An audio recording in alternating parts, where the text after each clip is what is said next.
Here, all right, it took me a little bit because I didn't know what I was really doing, but never set up a camera like this before. But anyway, I upgraded the hog trap camera to a pan tilt version. It's the Reolink Go, and was able to use the SIM card out of the old Reolink, and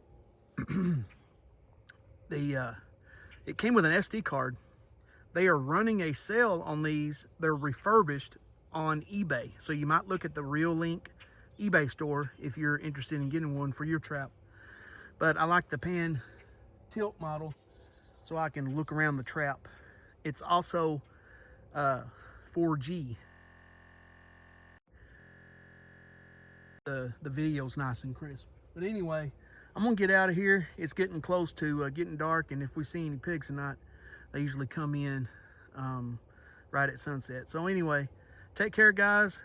And if you have any questions or comments, please leave them in the down below this video, and I'll be happy to help you in any way that I can. And if you like this type of videos, please like and subscribe. There will certainly be more. But anyway, forgot to mention it's got solar there. Got it all hooked up. So we should be good to go tonight. I may post some video on and just kind of give some sample videos of the of what it looks like. So anyway, all right, guys, take care. God bless.